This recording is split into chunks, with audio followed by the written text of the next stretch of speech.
Amazing points. Dealing with lying, though, you worked in the White House with Ronald Reagan, and even if you disagreed with him or loved him or hated him, Reagan didn't do a lot of lying. I mean, he really was honest, and his policies were very transparent.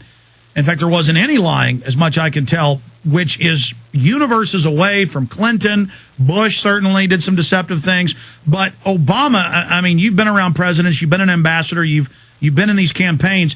Is it safe to say, or would you disagree with my perspective, that he is the greatest liar I've ever seen, a new level of lying? I mean, I've read books about Hitler. No. I've read books about other people. It seems that Obama is really the slickest liar I've ever seen. I'm not sure.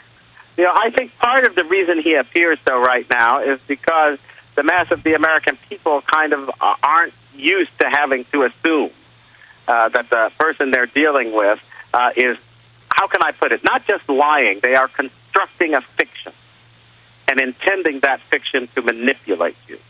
So in a sense, when we sit down and watch a TV show, right, we are drawn into the world. We accept the characterizations. We accept the assumptions and so forth and so on, what they call the suspension of disbelief. Now, at one level, everything we're watching is false, isn't it? Those people aren't really who they're pretending to be. Their inflections and tones do not reflect feelings they really have, and so forth and so on. And yet, because they're good at what they do, we accept it and are drawn into that world. Well, imagine that you're dealing with people for whom every aspect of public life is that kind of acted-out fiction. They're pursuing their objectives, and they just want to get you to come in and believe the world is what it needs to be so that they can achieve their power, achieve their objectives, achieve what they want to achieve. That's Barack Obama. And to say he's great as it's just that we're not used to having such thoroughgoing actors with no respect for truth in American politics. Yeah, we're used to liars. People lie. But underlying it all, there's been this assumption that the aim somehow is still to respect the truth. That's not the case with these folks because they don't believe it anymore. The notion of the self-evident truths that establish our rights, that show clearly that justice somehow has a basis that isn't just based on the power of those who rule over you. They reject all of that. It's I think, right now very striking to us because Americans kind of have had the luxury of taking it for granted that overall this is not what American life and politics was about. But now we're having to deal with a very real fact that this way of doing politics, which overtook Europe, which overtook countries in the third world, and which radically transformed those countries into gulags and hellish places of oppression, it has now come to America.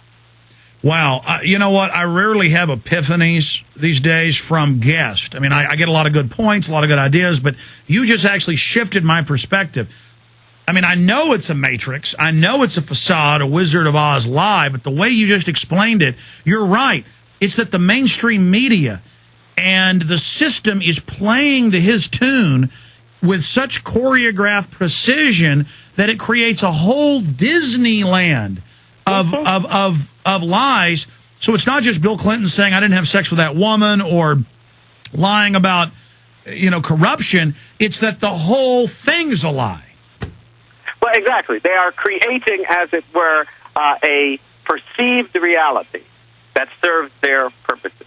And, of course, the ground started to be laid for this years ago when these people started that phony mantra, perception is reality. Perception is reality. This is not true. Not if God exists, at least, because there is a principle of reality that transcends human perception and understanding and is the basis for making real judgments on a rational way about what is right, what is wrong, what should or should not be done.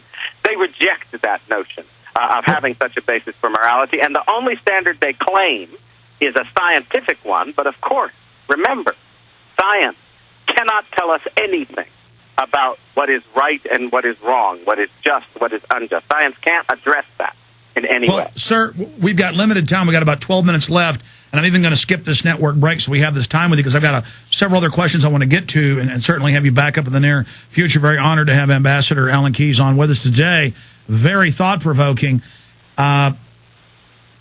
Especially, perception isn't reality if the person giving you the perception is putting false data in or lying or distorting. I mean, if you're wearing a headset of virtual reality goggles and you see a flat green field you're walking in, but really you're about to walk off a 100-story building, right, you're going to fall and die. The goggles are lying to you. Perception isn't reality, but that was just me backing you up there. Think of it. This is exactly what they were trying to do with this healthcare business. Sell it on the basis of we're going to give everybody access, it's going to be better, and it's going to be less costly, and all of this. And then when you started to get into the detail, it wasn't actually less costly. They were just going to shift the distribution of the cost so that the elderly citizens and so forth were going to be targeted in particular for rationing so that those costs could be distributed differently. They said, well, everybody's going to have access and so forth, but the burden of paying for that suddenly shifted. So that instead of coming out of the corporate profit, it will now come out of the taxpayer coffers. What does that mean? It means that invisibly and quietly, the working people are being made to pay for what they were not paying for in terms of the present arrangement. And the government's got a whole new tax to pull out of your paycheck. Now we got exactly. We've got 10 minutes left here. I want to ask you quick questions now. Eugenics, from my research, Ambassador, is the foundation of these control freaks. They believe we're all just blobs of protoplasm, so why not get rid of 80% of us? United Nations Biological Diversity Assessment 96, State Department Memorandum 200, Eric Holder, all these other people, John P. Holdren, Ecoscience, Population, Resources, Environment, calls for forced drugging the water to sterilize us, forced abortion, CPS taking basically all children, raising them in government hives. And I have all these other government textbooks, and you're a learned person, I know you're aware of this, exposing the whole abortion agenda, which is only one level, and then he unfreezes the money for forced abortion, and where they say, oh, you'll get the welfare in Africa, but we've got to sterilize you. Can you speak to John P. Holdren and the whole eugenics situation and what Margaret Sanger and the whole abortion industry really is? Well, this is